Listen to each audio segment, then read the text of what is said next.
우리 성령님의 한결같은 소원이 무엇일까요? 우리 하나님 아버지의 소원, 하나님의 소원이 있겠느냐 생각할지 모르겠지만 하나님이 이 땅에 보내주신 성령님의 소원은 무엇일까? 고민해 보셨어요? 하나님 나라의 복음 전가하는 것이, 다 예수 믿고 구원받는 것, 한 사람도 지옥 가는 것 없이 다 구원받는 것이 하나님의 소원입니다.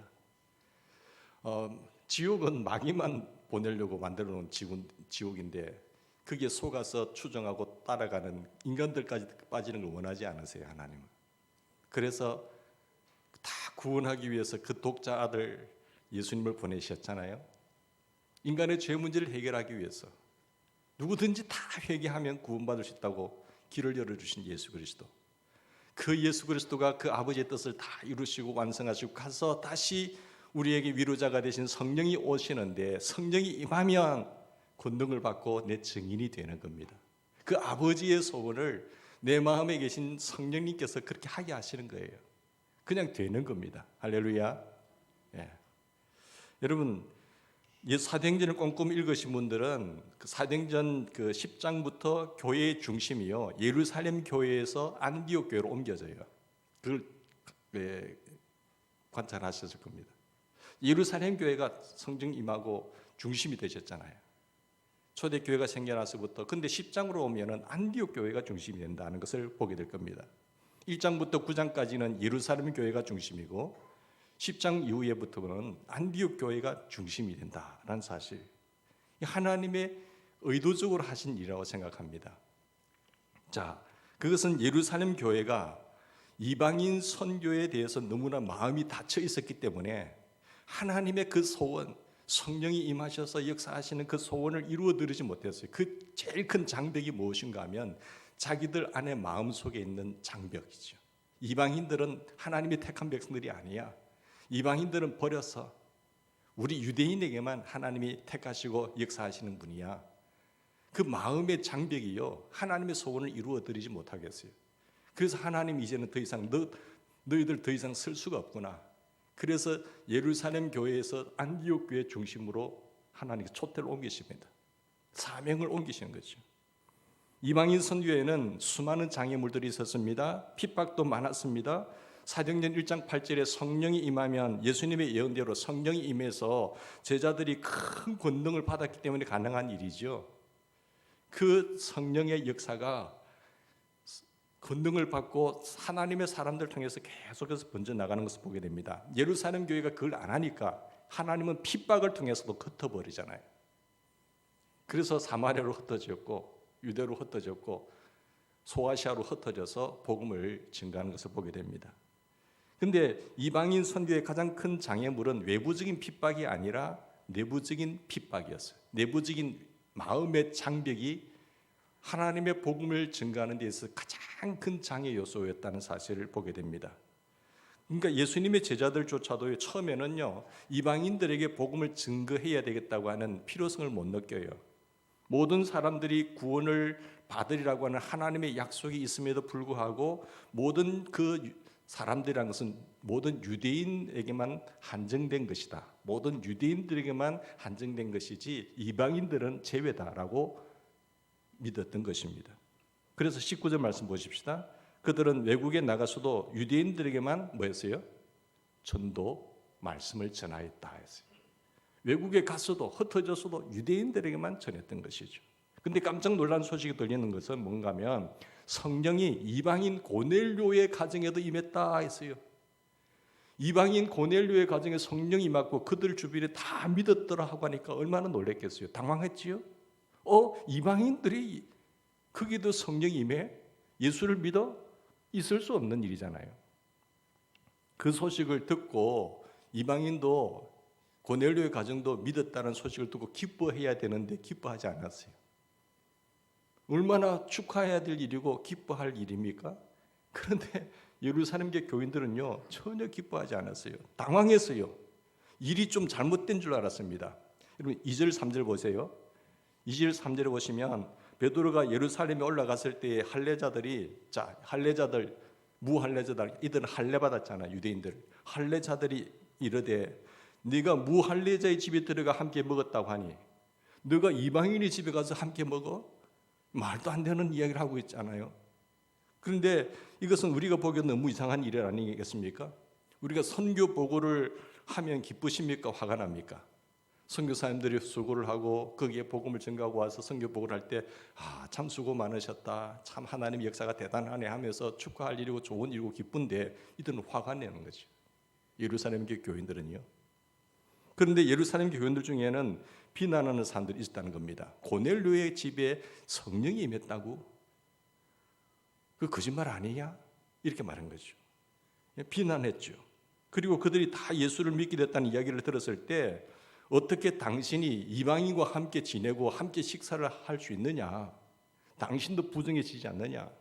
그렇게 말했을 때 베드로가 해명을 합니다. 나도 그럴 줄 알았어. 나도 이방인에 대해서 생각도 안 했어. 부정한 줄 알았어. 근데 하나님께서 환상을 보여주실 때에 그것을 보자기가 내려와서 잡아먹으라 했다.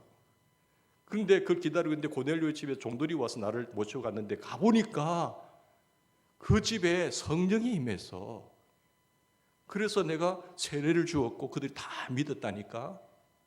이렇게 해명을 하고 나서니까 베드로 사도가 그러하니까 그런가 보다 하고 이해를 한 거예요. 그래 이해를 했다 하더라도 고넬료의 특별한 가정에게만 하나님께서 역사하셨을 거야 라고 또 한정 지은 거예요. 이방인 전부가 아니라 고넬료의 집에 국한된 예외적인 사항이다라고 생각했지 모든 이방인들에게 복음의 문이 열렸다는 것을 인정하지 않았습니다. 예루살렘 교회 교인들은요, 이방인들에게 복음을 전하는 것이 하나님의 뜻이고 하나님의 계획이고 하나님의 역사라는 사실을 안 믿었어요. 이런 생각을 하지 못했던 것이죠. 그래서 예루살렘 교회 교인들 마음에 큰 담이 있었습니다. 결코 넘어가지 못한 거죠. 그런데 20절 보십시다. 20절에 보니까 안디옥에 가서 전도하는 사도들이 누구에게도 예수를 전파합니까? 헬라인들에게도 예수를 전파하니 헬라인들에게 예수를 믿더라고 했어요. 그래서 이 소식을 듣고 예루살렘 교회는 할렐루야 하지 않고 정말로 환영할 일이고 축복할 일입니다 라고 말하지 않고 어떻게 했습니까? 큰 걱정거리가 생긴 것처럼 반응합니다. 빨리 가서 거기에 헬라인들이 예수 믿었다고 빨리 가서 한번 조사해보자. 진상조사위원회가 구성된 거예요. 얼마나 기가 찰 도르십니까? 그래서 거기에 조사위원으로 보내 파송한 사람이 바나바입니다. 바나바는 누구예요? 예루살렘 교회에 가난한 사람도 있다는 사실을 알고 자기 재산을 땅을 팔아서 헌금한 사람이잖아요. 믿음이 좋고 성령이 충만하고 또 칭찬 듣는 사람이었다라고 말하고 있습니다. 그러니까 하나님께서 왜 예루살렘 교회에 대해서 답답하게 생각했는지 이해할 만하십니까? 지금 하나님의 마음은 복음이 세계 모든 족속에게 전파되어서 한 사람도 멸망하지 않고 다 구원받기를 원하는 하나님 계획을 세우고 있는데 먼저 세웠다는 이 교회가 그 마음의 장벽을 허물지 않고 자기들만 다 하고 있으니까 하나님이 얼마나 답답했겠어요.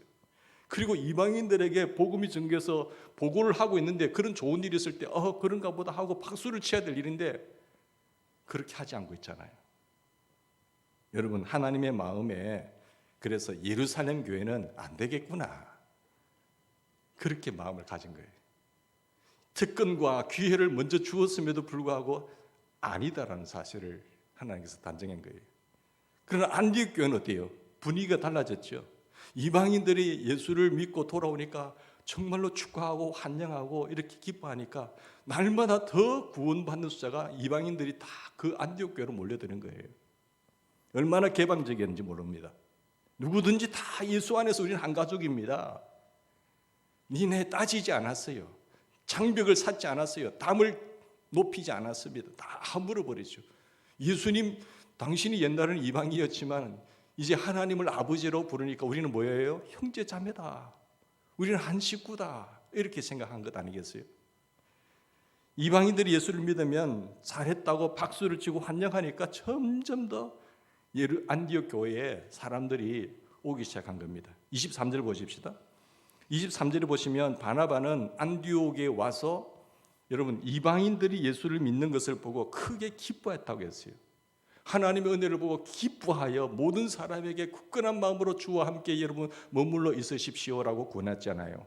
이것은 당시 이 예루살렘 교회의 일반적인 정서와 다른 반응이죠. 예루살렘 교회는요 전혀 그런 마음이 아니었어요.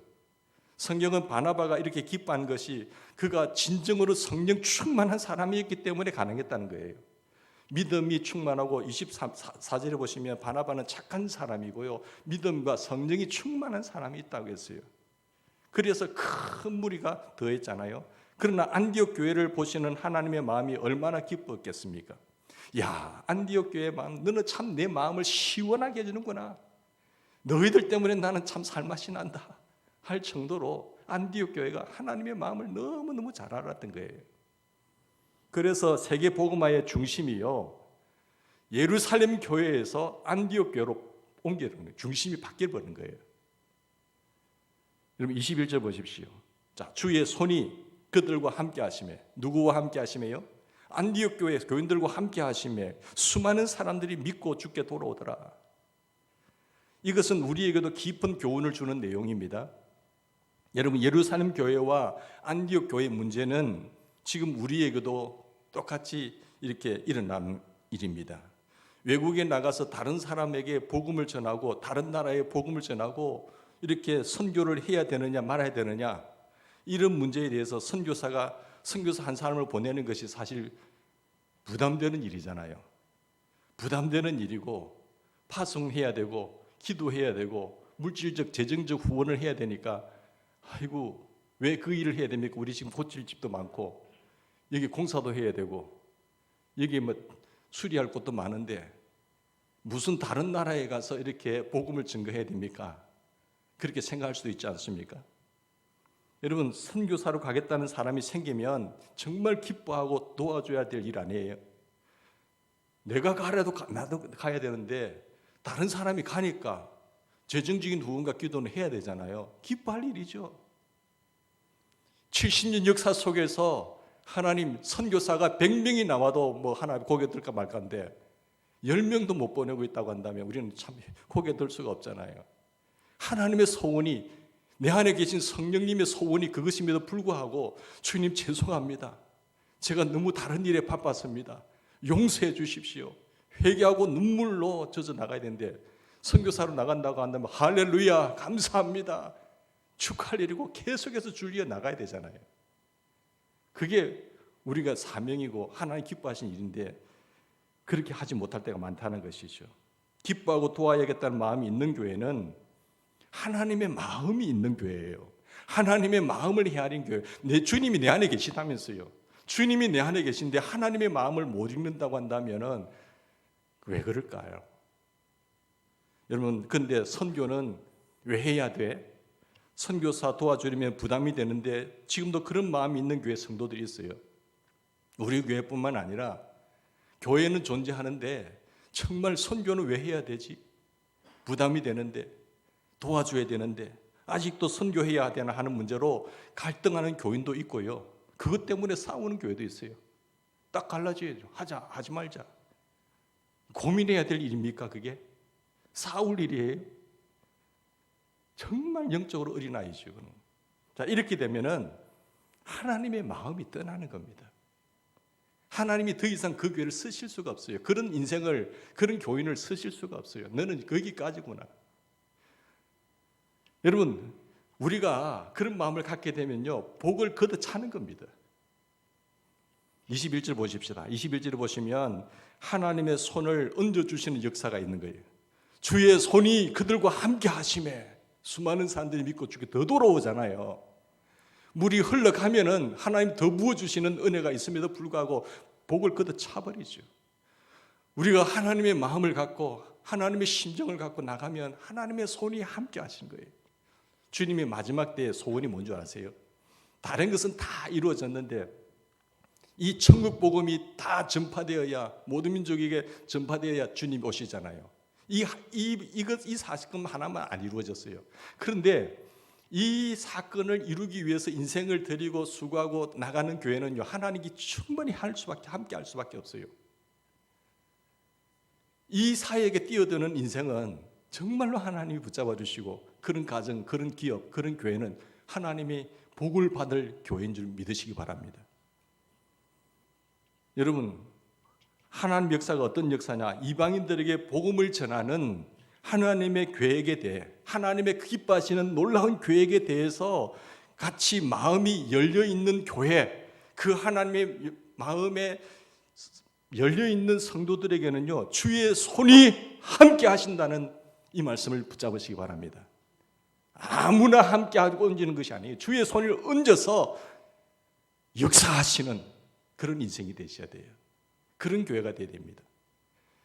전통만 자랑하는 예루살렘 교회가 아니라 하나님이 역사하시고 주의 손이 함께 하시고 사람들을 불러 보내시는 그런 역사하는 하나님의 사명을 촛대를 옮겨서 붙잡으시는 교회가 되기를 주의 이름으로 축원합니다. 그게 중요한 거예요. 마인드. 26절 한번 보십시다. 26절 보시면 안디옥 교회에서 처음 교인들이 세상 사람들로부터 뭐라고 부름을 받게 되죠? 우리가 그리스도인입니다라고 말하지 않았어요. 그리스도는 하나님께, 예수님께 속한 사람이잖아요.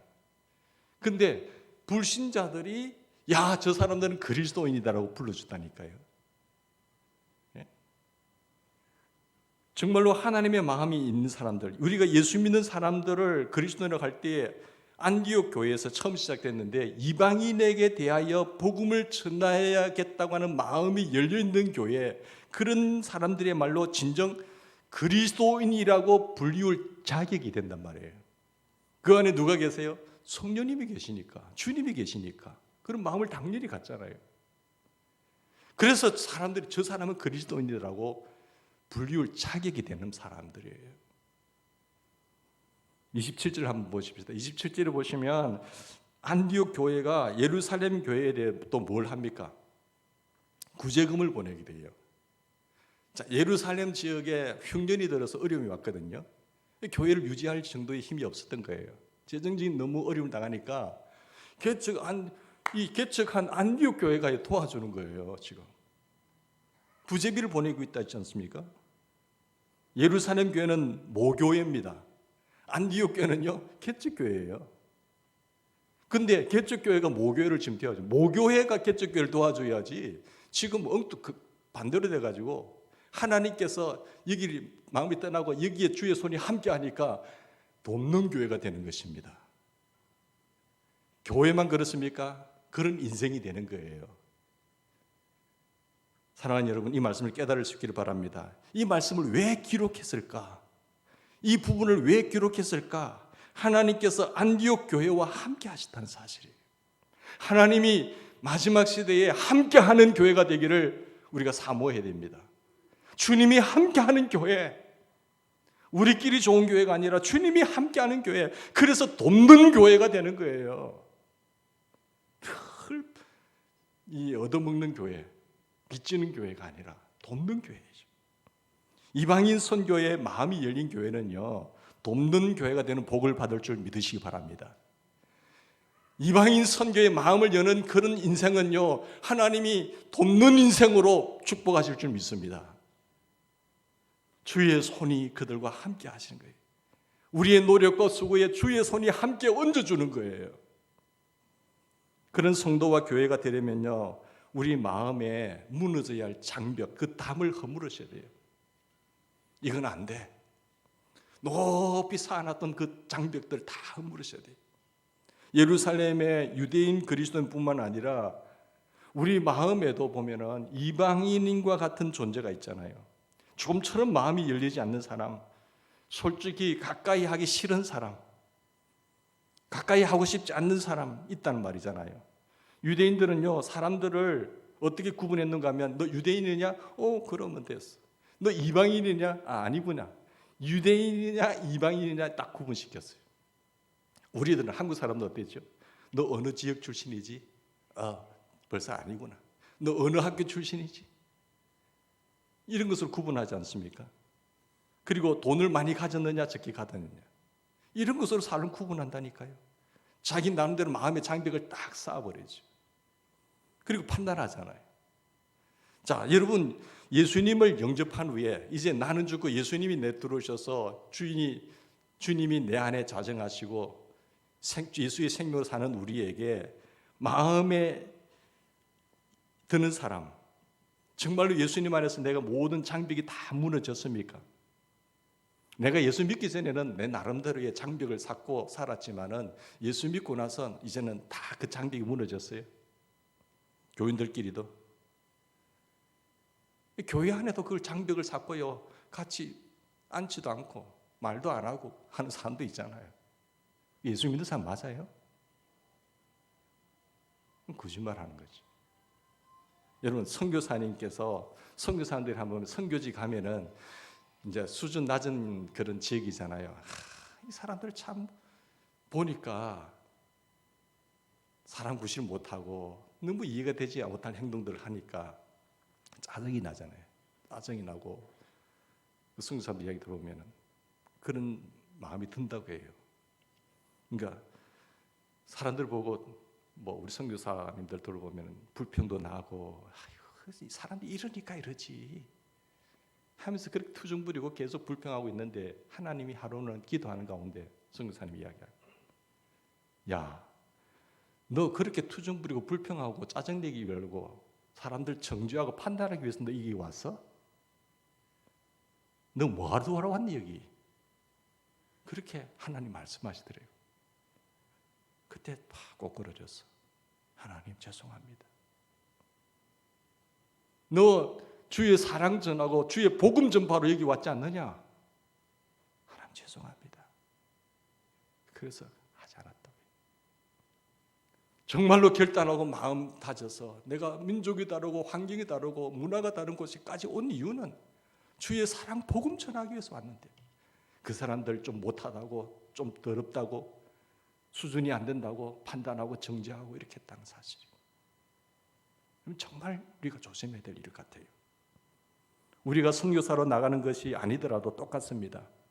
선교사만 아니라 우리도 다른 사람을 판단하고 미워하고 화를 내고 할 때 하나님의 음성 들어야 돼요.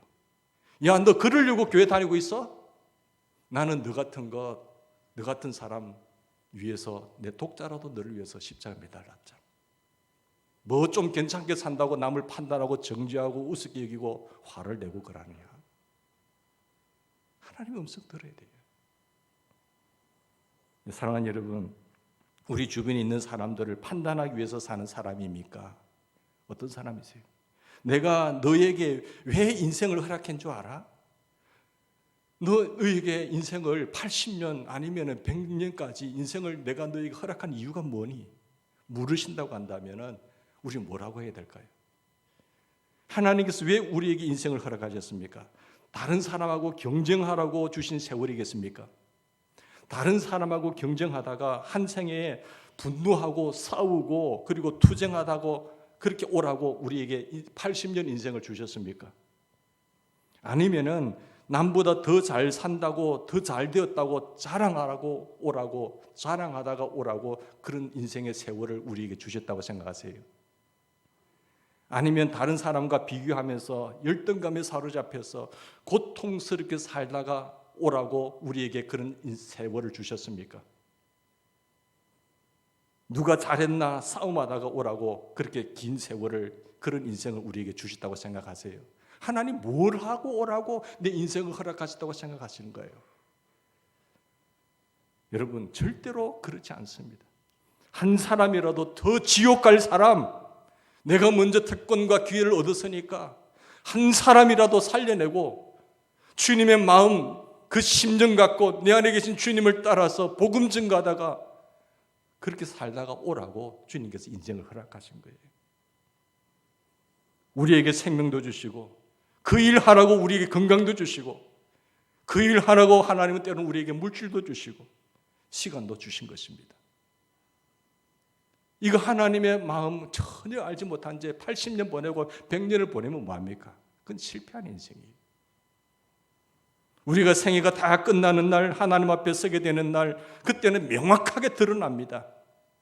하나님께서 내 인생 80년, 100년의 인생을 주셨을 때에 그 귀한 시간 다 경쟁하고 싸우고 이렇게 하기 위해서 살다가 갔다고 한다면 정말로 땅을 치고 통곡할 시간인 거예요. 결국 우리가 하나님 앞에 갔을 때에 무엇이 남겠습니까? 여러분, 세상에서 다른 사람보다 조금이라도 더 잘 살았습니다, 더 넉넉했다고 성공한 것이 남겠습니까? 그렇게 살았기 때문에 한 영혼이라도 더 구원받았던 것만 여러분 소중하다는 사실을 기억하셔야 돼요. 나를 통해서, 내 인생을 통해서 하나님 주신 물질과 시간과 건강을 가지고 한 생명이라도 지옥 갈 생명을 복음을 증거해서 살려냈다고 한다면 그것만 남는 거예요. 그래 아들아, 수고 많았다. 내 이 계획, 이 마음을 갖고 성령이 충만해서 땅 끝까지 증인된 것 정말 고맙다 아들아. 사랑하는 딸아, 정말 너 귀하였다. 그렇게 되는 거예요. 그 마음을 누가 갖습니까? 주님이 마음에 계시면 그 마음을 갖게 되는 거예요. 그 예수님을 내 마음에 진정 주님으로 영접하면 그 마음을 갖게 되는 거예요. 내 자아가 죽으면, 내 자아가 옛사람이 안 죽으면요, 내 자존심 때문에 화도 나고 불평도 나고 조금만 건드려 보세요, 바로 일어나죠. 그 다 본인이 자아가 안 죽어서 그래요. 옛사람이 예수로 산다면서요, 나는 그리스도와 함께 십자가에 못 박혔나니 그런 적이 전에 내가 사는 것이 아니라 내 안에 그리스도께서 사신 것이라. 주님이 사시며 성령이 있다면 권능을 받고 땅끝까지 이르러 증인이 되리라. 이 주님의 마음을 갖고 한 영혼이라도 살려낸다고 한다면 그것이 마지막에 남는 결과인 것입니다. 하나님께서 우리 마음에 사람에 대한 장벽을 가지지 말라고 하시는 것은요, 그런 마음을 가지면요 복음을 전할 수가 없어요. 하나님의 복음을 전하는 일이 막혀버리고 맙니다. 내가 사람에 대해서 싫고 좋은 것에 대한 그 마음의 장벽을 가지고 있으면요, 그것이 복음 전하는데 결정적인 문제가 돼요. 절대 복음이 전가되지 않습니다. 내 마음에 담이 세워지는데 무슨 복음을 전합니까? 안 그러세요? 그리고 내가 전한다고 하더라도 다른 사람들 그걸 안 믿어요. 아프리카에 있는 알제리가 130년 동안 식민지 생활하잖아요, 프랑스에. 근데 130년 만에 프랑스로부터 독립을 하게 됩니다. 독립을 하고 나서, 자유하고 나서 여러분 제일 먼저 한 일이 무슨 일인 줄 아세요? 성당과 교회 안에 십자가를 다 내리는 거예요. 그리고 모슬림 사원을 다 세웠습니다. 이슬람 사원으로 다 바꿔버렸어요. 왜 그랬을까요? 예수 믿는다는 이 프랑스인들이 식민지 속에서 얼마나 짓밟았으면 교회를, 십자가를 다 내렸을까요? 말이 됩니까, 여러분? 예수 믿는다고 하면서. 우리도 이러한 일에서의 깊은 교훈을 받아야 됩니다. 식민지 시대에 지배하는 나라의 국민의 마음이 피지배지 있는 그 사람들을 짓밟고 그리고 착취하고 멸시의 대상이었을 것 아니겠습니까? 그러나 그리스도인은 그렇게 하면 안 되죠. 그리스도인은, 예수 믿는다는 사람이 말이야, 도리어 좀 못하다고 짓밟고 무시하고 이렇게 하면은 누가 예수 믿겠어요? 안 그렇겠습니까? 여러분, 그 결과가 두려운 일이라는 사실입니다. 결과가. 어느 목사님께서 군복 시절에 한 미혼 그 장교를 이제 그 전도하였는데 좀처럼 마음을 열지 않더라는 거예요. 그래서 어느 날 만나서 깊은 대화를 하던 중에 교인들 때문에 마음이 닫혀 있다는 사실을 알게 되었습니다. 예수 안 믿기로 결단했다는 거예요. 이유 인적 보니까 대학생 때 하숙을 했는데 이 하숙 주인 아주머니께서 교회를 다니는 사람이 또 교회 다니고 또 건주를 하니까 교회를 갔대요. 열심히 교회 다니고 열심히 생활하는데, 근데 이 아주머니는 계속해서 자기 보고 볼 때마다 계속 같은 교회 집사님을 욕을 하는 거예요. 참 듣기 좀 부담스러운데, 그것도 한두 번도 아니고 만날 때마다 같이 교회 다니면서 그 집사 욕을 하고 피해 다니려고 했지만 만날 때마다 물론 속에 원한이 있었겠지요. 근데 보니까 그 아주머니하고 주인 아주머니하고 욕하는 그 집사님하고 남대문 시장에서 미군 부대에서 나오는 물품을 팔아나는 사람 그래요. 근데 서로 경쟁하다 보니까 서로 마음이 틀어질 일이 아니겠어요. 그러니까 같이 교회 다니면서도 욕하는 거예요. 자기를 전도시켜놓고 교회 다니게 해놓고. 왜 같은 교회 다니는 사람들끼리 저렇게 사이가 안 좋을까 늘 고민이었대요.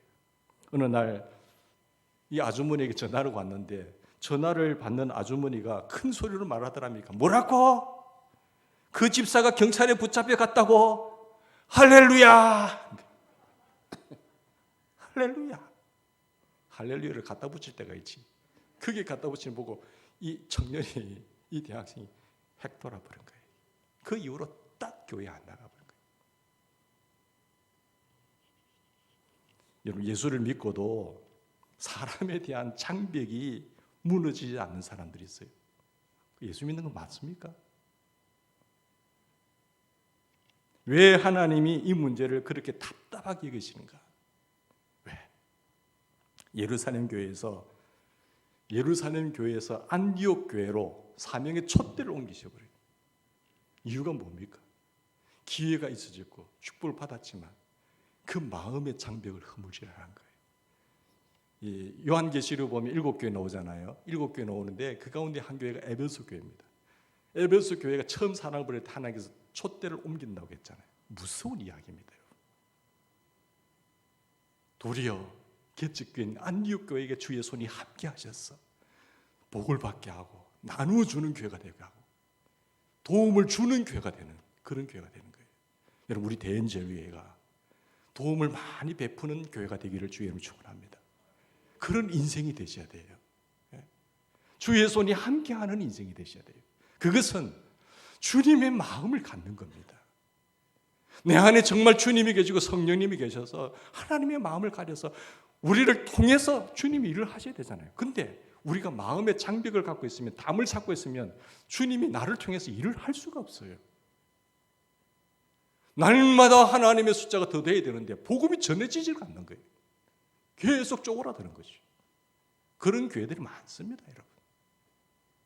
왜 되는 교회는 됩니까? 주의 손이 함께하는 교회는 되고 부흥되고 나누어주고 더 인생이 풍요로워지는 거예요. 그건 심는 대로 거두는 겁니다. 무엇으로 심든지 그대로 거두게 하시는 하나님이시죠. 여러분, 우리뿐만 아니라 우리 다음 세대가 더 풍성하게 하나님의 손이 함께 하셔서 복을 거둬 차는 것이 아니라 하나님의 복을 나누어 주는 귀한 통로로 쓰임 받는 인생이 되셔야 되는 거예요. 하나님이 우리에게 인생을 주신 이유가 하나님의 마음을 갖고 나를 통해서 한 영혼이라도 살려내는 그 놀라운 일에 뛰어든다고 한다면 하나님은 거기에 집중하는 것이죠. 예수 믿는다고 마음의 장벽이 한순간에 다 쉽게 해결되는 것 아닙니다. 결국 좋아하는 사람이 있고 싫은 사람이 있고 가까이 하고 싶은 사람이 있고 멀리 하고 싶은 사람이 있을 것입니다. 그런데 가족 중에도 그런 사람이 있지 않습니까? 친척 가운데도 그런 사람이 있지 않습니까? 교인들 중에도 그런 사람이 있단 말이에요. 마음에 드는 사람, 익숙한 사람들만 어울리고 불평, 원망, 판단, 미움, 다툼으로 세월을 다 보내는 사람들이 있습니다. 어떻게 하면은 우리 마음에 이 이방인의 문제, 이 마음의 장벽, 이것이 극복될 수 있을까? 우리의 힘으로는 절대 못해요. 내 자아가 살아있는 동안은 절대 못합니다. 교회 오래 다닌다고 해결될까요? No. 내 자아가 죽어야, 주님이 사셔야, 주님이 주인 되셔야 가능한 겁니다. 십자가만 가능합니다. 담을 허무는 힘은 십자가입니다. 예수 그리스도밖에 없어요. 우리의 본성은요, 본성은 어쩔 수 없이 나 중심이라서 나에게 잘해주는 사람에게 잘해주고 내게 잘해주지 않는 사람 못하는 거예요. 그게 본성이에요. 이 본성을 한 번만 건드려 보세요. 어떻게 되는가? 파르르 일어난다니까요. 이 교인이고 그건 상관없어요. 같은 예수 믿는 사람들끼리도 마음에 드는 사람 안 드는 사람이 있는 것이죠. 교단 교파 따지가면서 그러고. 여러분, 십자가가 분명할 수 있으면 좋겠습니다. 사순절 기간을 지내면서 십자가를 계속해서 바라보셔야 돼요. 나는 예수님과 연합해서 예수님과 함께 죽고 예수님 부활과 함께 살아서 예수의 생명으로 사셔야 돼요. 예수님이 나의 주인으로 영접했다면서요. 늘 주님을 바라보셔야 돼요. 내 안에 계신 주님. 성령이 임하면 권능을 받고 땅 끝까지 이르러 증인이 되는 겁니다. 성령 충만한 교회는 역사가 더하면 더할수록 계속 복음 전파자가 나타나는 거예요. 헌신하는 사람들이 계속 결단해서 나타나는 거예요. 선교사가 계속해서 줄을 서는 거예요. 차이가 우리에게 뭔가면 내 자아가 예수님과 함께 죽은 사람은 마음이 달라집니다. 예수님의 마음이 훅 들어가는 거예요. 예수님의 마음. 왜? 예수님이 내 주인이니까. 예수님께서 한 번은 세리 마태의 집에 가서 식사를 하잖아요. 근데 택함받았던 유대인들이요, 예수님을 정죄하는 거예요. 어떻게 세리하고 마태 그 죄수들 부정한 사람들하고 같이 식사를 하느냐, 예수님. 그렇게 손가락질하고 그랬어요. 식탁 청결법 목숨같이 지키잖아요, 유대인들은. 안식일법 못지않게 식탁 정결법이 있는데 그게 바로 율법 전통 가운데 67%입니다. 이 음식은 먹어야 되느냐, 이 음식 먹지 말아야 되느냐, 이 음식을 이 그릇이 담아야 되느냐, 저 그릇이 담아야 되느냐. 성지순례 가면요, 우리 한국 사람들 멸치 못 볶은 그 김치당 담아 먹잖아요. 큰일 나는 거예요. 부정한 음식, 그들은 부정한 음식 담으면 그릇을 깨버립니다. 무슨 음식이 부정한지 잘 모르니까 그런 가이드들이 금지하시죠. 함께 밥을 먹을 수 있는 사람이 있고 그들은요 같이 밥을 먹을 수 없는 사람이 있어요. 그게 유대인 법입니다. 정결법이라 해가지고. 그러니까 부정한 자들이 함께 식사하면은 식탁이 거룩함이 깨어진다는 그 정결법 때문에 그렇다니까요. 그런데 예수님은 유대인들의 생명과 같은 그 금기법을 깨뜨려 버리잖아요. 예수님께서 이제 이렇게까지 하시면서 말씀하시는 것이 무엇입니까? 예수님은 그 어떤 사람도 다 구원받기를 원하시는 거예요. 그게 주님의 마음이에요. 이것이 주님의 마음이고 하나님의 소원입니다. 그래서 우리가 누구를 싫어하는 마음을 가지고 있으면은 하나님을 너무너무 괴롭게 하는 겁니다. 성령님을 탄식하는 일이에요. 내 마음의 자아가 다 살아서 판단하고 정죄하고 부분하고 화내고 구분시키면요 정말 하나님이 하나님과 우리 사이를 십자가를 통해서 허무셨잖아요. 다 허무신 주님의 그 십자가를 완전히 짓밟아버리는 행위가 우리의 모습 속에서 그렇다고 한다면 하나님이 얼마나 불편하시겠느냐는 거죠. 그러기에 우리가 누구를 싫어하는 마음을 가지고 있으면 안 되는 것입니다. 나는 어떤 사람이고 나는 저런 사람하고는 절대 상종할 수 없어. 나는 어떤 사람하고는 절대 밥도 안 먹어. 어떤 사람은 쳐다보기도 싫어. 이런 마음에, 우리의 마음에 그런 마음이 있다고 한다면 하나님을 괴롭히는 거예요. 괴롭히는. 여러분, 그렇게 싫어하는 사람을 하나님은 너무너무 사랑하셔서 그를 위해서도 십자가에 죽으신 거예요. 내가 아들을 보내면서 죽기까지 사랑한 사람인데 너는 왜 그래 싫어하느냐? 하나님 마음이 좋을 리가 없죠. 하나님은 그렇게 사랑하는 사람인데 내가 그렇게 싫어한다고 한다면 하나님의 마음이 어떻게 하시겠냐는 것이죠. 여러분이 싫은 사람이 있으면 어떻게 그 사람에게 복음이 전해지겠습니까? 또 여러분이 누구를 싫어하는 것을 다른 사람이 보고 예수 믿는 사람이 그러냐? 그 사람도 예수 믿을 마음이 없어집니다. 예수 믿는 사람이 그러냐? 아이고 나도 막 너 보니까 예수 믿기 싫다. 굉장히 죄를 짓는 거예요. 예수님의 복음은요 결국 사람을 귀하게 여기는 겁니다. 사람이. 우리도 예수 안 믿었다고 한다면 다 똑같은 사람이었잖아요. 그런데 예수 믿었다는 그 복이 뭡니까? 주님 먼저 내 안에 오셔서 이 많은 은혜를 누리고 이 축복을 받았다고 한다면 주님이 나를 통해서 많은 사람들에게 가야 되는 거예요. 많은 생들을 살려내는 겁니다. 하늘의 백성, 천국의 귀한 백성들 같이 사는 거죠. 이보다 더 큰 축복은 없습니다. 예수님께서 십자가 지실 때에 이 세상에서 가장 나쁜 사람에게도 구원받는 길을 열어주시고 싶은 그런 마음뿐이었을 거예요. 하나님은 그래서 모든 사람들이 다 구원받기를 원하신다. 이 마음을 꼭 담으셔서 주님, 내가 그동안 벽을 쌓고 담을 쌓고 장벽을 쌓았던 거 다 허물게 해주세요. 하나님, 나를 통해서, 우리 교회를 통해서, 내 인생을 통해서 복음이 흘러가게 해주세요. 주님의 마지막 소원 이 한 가지, 땅 끝까지 모든 민족에게 복음이 전파되어야 내가 오리라고 하는 이 말씀을 향해서 하나님의 역사는 지금 움직이고 있는데, 주여, 내가 그게 동참할 수 있는 눈을 열어주시옵소서. 그래서 주의 손이 함께하여서 나누어주는 교회, 복받는 교회가 될 수 있도록 축복해 주시옵소서. 하나님, 우리 가정이 그런 가정이 되기를 원합니다. 하나님, 내게 주신 인생 70년 100세의 인생을 나를 위한 삶이 아니라 주님 앞에 섰을 때에 부끄러움이 없는 사람, 내 인생을 통해서 주신 주님의 하나님의 축복과 물질과 건강과 시간을 통해서 하나님 가장 소원하시는 이 사역에 뛰어든 그 결과를 보고, 하나님, 내가 이렇게 했습니다. 그래, 하나님 앞에 섰을 때 우리 모든 식구들 다 아들아, 딸아, 참 수고 많았다. 정말 하나님이 인정하시는 성공한 인생이 되기를 주의 이름으로 축원합니다. 우리 오늘 주신 말씀 붙잡고 같이 기도하십시다.